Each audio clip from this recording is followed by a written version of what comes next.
Good day.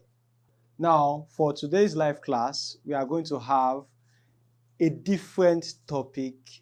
Not so different because it's one topic that we are very familiar with as far as mathematics is concerned. It is a topic that is all-encompassing and contains a lot of use in different core areas or aspects as far as mathematics is concerned. We will be looking at the topic set theory. Now, of course, you will find out that throughout our journey into this live class for mathematics, we have looked at a lot of concepts ranging from indices to logarithms to arithmetic progressions to geometric progressions, even towards variations. However, what brings all these concepts together is the fact that there is a clear-cut need for a range of values for all those concepts to occur. In fact, you'd find out that in binary operations, where we treated binary operations, we looked at the fact that you could only define those binary operators with respect to some particular sets of operations.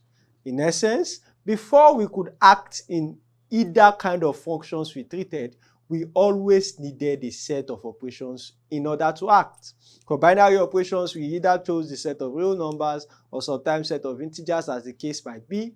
And we realized that for concepts like arithmetic progressions or geometric progressions, we are naturally always operating in the set of real numbers, as the case might be. Now, let us take great care into proceeding into what set theory is, understand exactly what it means when we talk about sets, understand what it means when we talk about range of values covered by sets, understand what it means about the members that will coordinate themselves within a set or within a particular area governed by a set. Let's begin. Now, the very first thing under set theory is we need to first and foremost understand what it means when we talk about sets. Now, the very first thing we have to know is that a set is a collection of well-defined elements, right? So we need a set, and that set has to be a collection of well-defined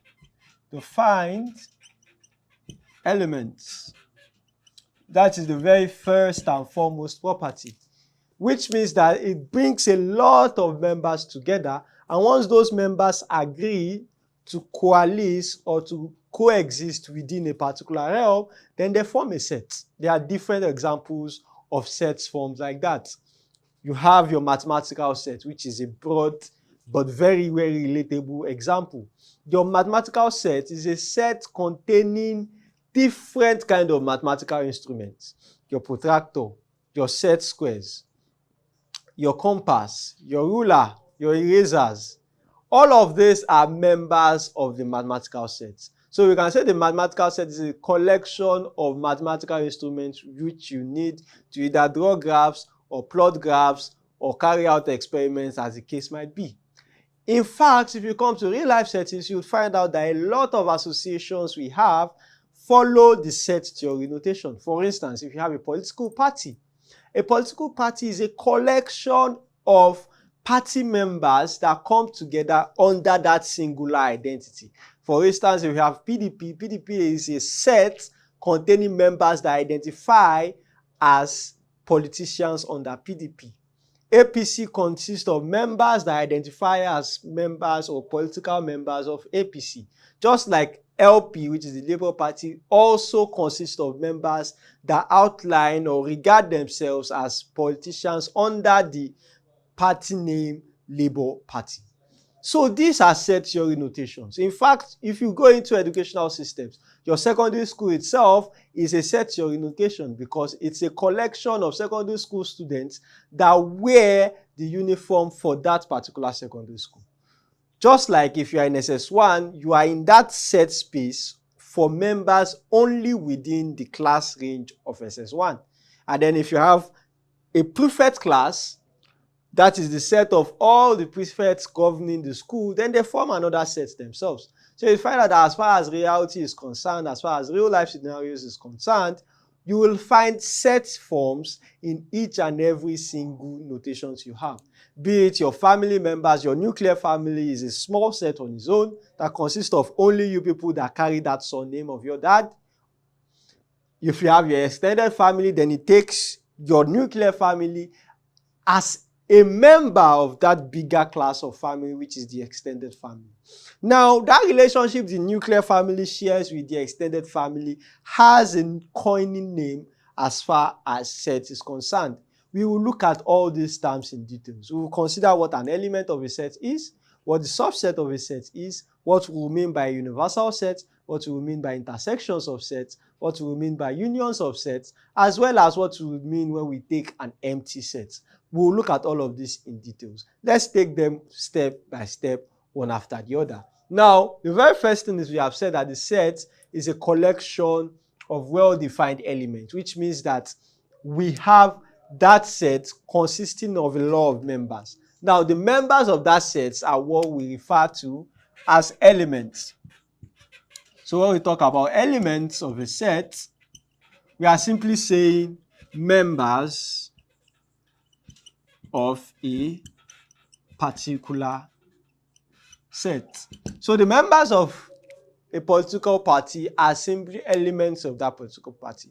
The members of a particular secondary school are just simply elements of that secondary school, and so on and so forth. So the elements of a set are simply the members or the constituents of that set. Those elements are simply members. So that's when we say the set is a collection of well-defined elements. Then we are simply talking about the members themselves. The members can be unrestricted to anything it can be, in fact. It can be numbers, it can be letters, it can be humans, it can be non-humans, it can be tangible things, it can be intangible things, it might be instruments you use, or it can even be the scope of resources beyond what you have in nature. For instance, if you have a classification of loamy soil, then you are talking about a set of soil type that is loamy. If you have your sandy soil, you are talking about set of soil types that is sandy, and so on and so forth. So set theory is not just limited to what you can easily access, it also stretches beyond those things that you can access or not. Now we have talked about the elements that make up those sets. How then can we write out those elements within that set?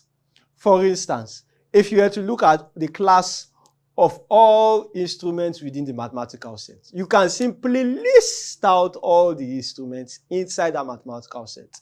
You could start with the compass, the protractor, the set squares, the ruler, the eraser, the sharpener. You could list them out in detail.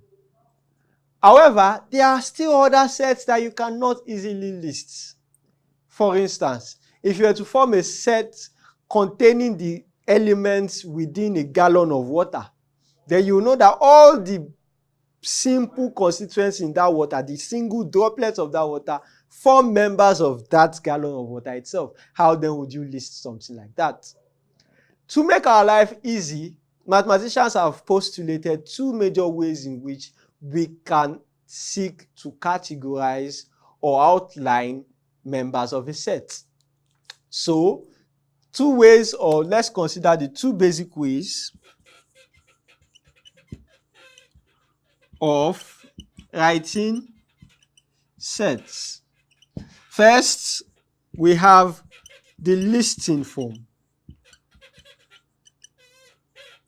The listing form. Now, as the name implies, the listing form is simply detailing each and every single element of that set, one by one, bit by bit. Simply, if you have your mathematical set or your set of mathematical instruments, which is a bigger name of calling it, you can simply list out the instruments within the mathematical set. The compass, the ruler, the biro, the pencil, the cleaner, the sharpener. You can list them out one by one. That's what the listing form talks about. A good example of that in the abstract case, as far as mathematics is concerned, is we could write a set of values A consisting of elements 1, 2, 3, 4, and 5. We have listed out the members of A, and we have said it consists of members 1, 2, 3, 4, and 5. This is us writing the value of A in listing form. Of course, you can read it in English language and see that A is a set that contains elements 1, 2, 3, 4, and 5. It doesn't now mean that we can only use listing form for a range of values that we can easily list out. We can use them for values that are very, very large that we can't easily list out as well.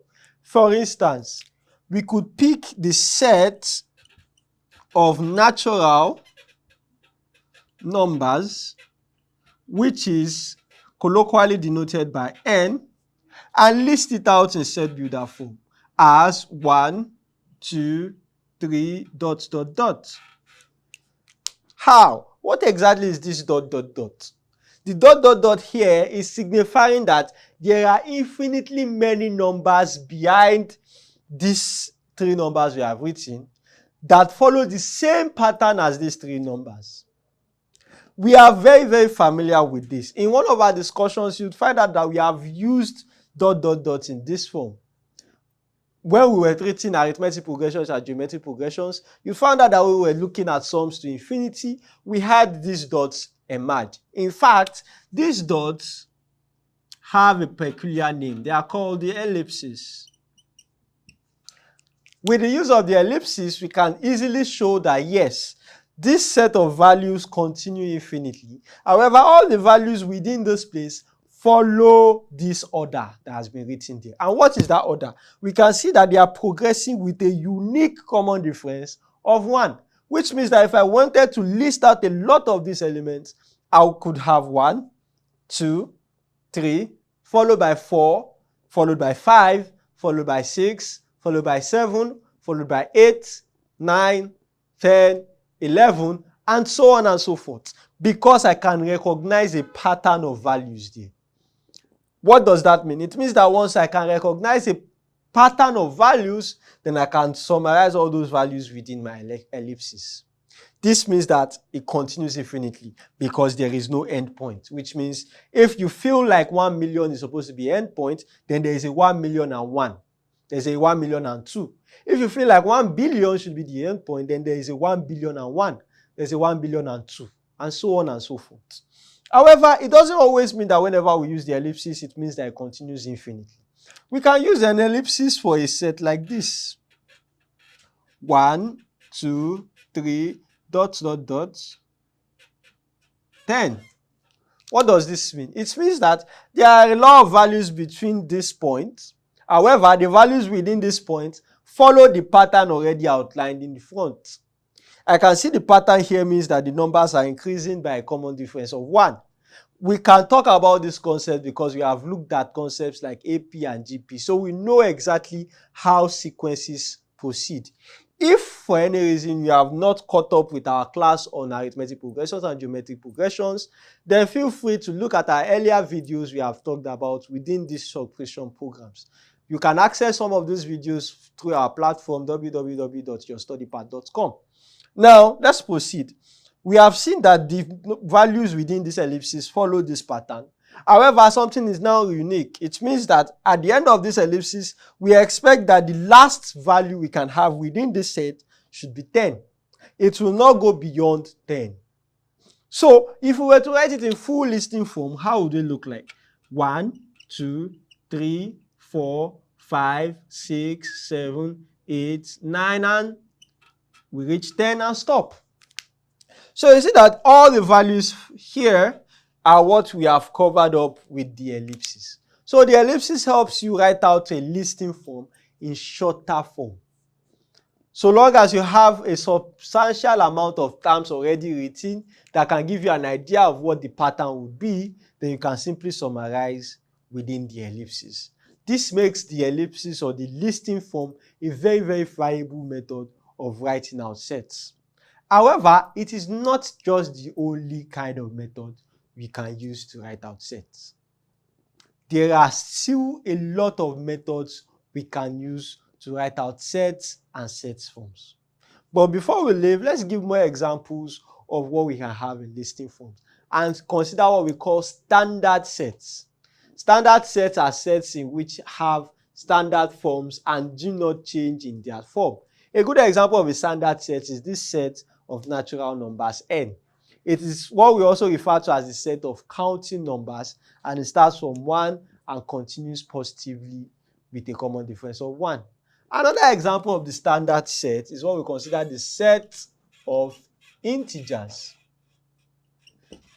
In layman terms, we consider the set of integers in Z as with the symbol Z, but in much more layman terms, we consider it as a set of positive and negative natural numbers with the inclusion of 0. Set of positive and negative natural numbers with the inclusion of 0. How can we write it in listing form? It means that there will be a negative -3, -2, -1, 0, 1, 2, 3. What does this mean? Set of negatives, which means that all the natural numbers you have, negate them. If you negate them, you'll have this half. Then the positives, which is the natural numbers themselves, and then with the addition of 0. That is how we define the set of integers. There is another shorter way in which we can define the set of integers by using the notation for the set of natural numbers, but we will hold on that until we discuss the term or concept that allows us to do something like that. Now that we have looked at this, let's pick the second way in which we can write out sets. Second way in which we can write out sets. Now, of course, remember we have said sets like this are continuing infinitely because we have no idea where their endpoints would be. These are termed as infinite sets because they continue infinitely. However, sets like this, where we have a very clear idea of what their endpoint is, these are termed finite sets. In advanced classes, they would increase this term for us. You would find out that the set of natural numbers are not just infinite sets, they are countably infinite sets. What does that mean? It means they are sets of values that you can count each member of that set, but the count will continue infinitely.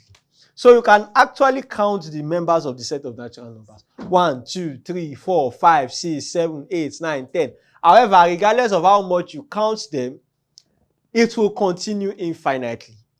There is no way it will get to an endpoint. The moment you count up to a 1 million, there is always a 1 million and 1 term to count. The moment you count up to a 1 billion, there is always a 1 billion and 1 term to count, and so on and so forth. That is what it means to be countably infinite. There are also some terms that are uncountably infinite. However, I'll leave that to your advanced level classes for you to figure them out. If you are very, very interested in what they mean, then you can join our advanced classes as well to take note of all of this. Let's move on. Now we have considered listing form as a way in which we can write sets. Let's consider the second way in which we can write sets. And that way is what we refer to as the set builder form. Now, the set builder form is a way in which we can write sets by using notations, by using symbols. Instead of us going through the trouble of listing out these values like this, we use some set of notations to denote that set. Now, in order to be able to correctly denote that set, before we write a set in set builder form, it means that we must first and foremost be able to understand how the symbols we use work. So first and foremost, we will consider some basic symbols that are used within the set builder form. Of course, there are some symbols that are used that are already familiar with us from our concepts in O-level. Symbols, especially all those symbols having a very good use with inequality. However, we will consider some symbols that you might be seeing for the first time. Let's get to it. Now, symbols or notations useful for set builder. Now, one of those most important symbols is this. This symbol. In fact, this symbol is referred to as the belong to symbol. Sometimes you have it written as belonging to. These are the English translations of the symbol. Another way you can have it translated is an element of. Or you can even have it as belongs to. But I won't leave that out. Let's use this one first. How do we use this? The usage of this symbol expresses a relationship between an element and a set. A relationship between an element and a set.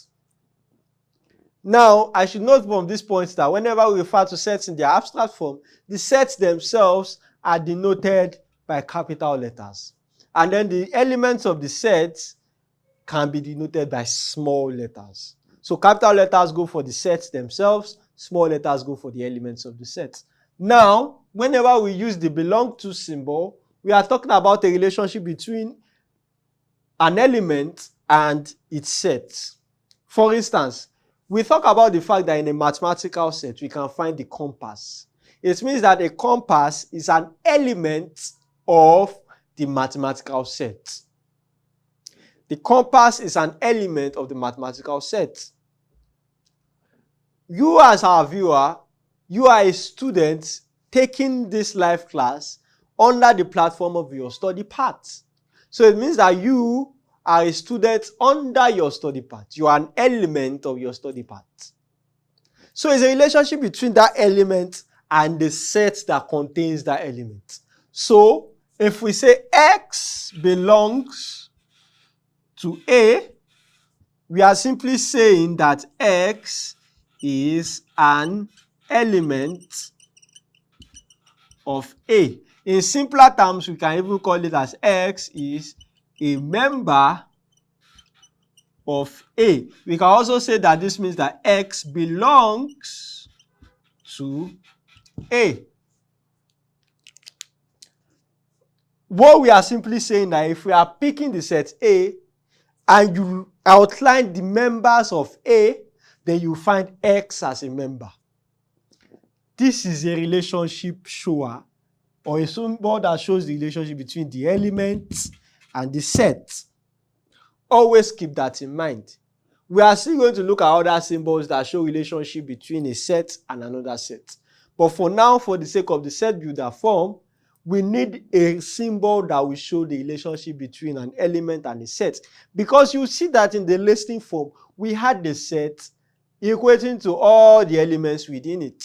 So now for the set builder form, it is now picking this element and showing that what is a member of that set. How do we write it? This is the very first symbol notation that is very, very important for us. Another symbol that bears so much importance, that is very, very important is, so this is our first symbol. This mark, which looks like a vertical slash, sometimes written as a double colon, sometimes written this way. This is another very important notation or symbol that we use in set builder forms. Although you will find that as far as normal set theory is concerned, you will find these ones mostly used. When you now go into more advanced concepts like analysis of numbers, that is where you would find this one in most use. Now, what does this symbol refer to? This symbol is referred to as the such that symbol. So whenever you see that symbol, it is standing for a such that. Now, what is the significance of this? Whenever you use the such that, you are simply talking about the characteristics of an element within a set. Which means, yes, you have said that this element is within the set.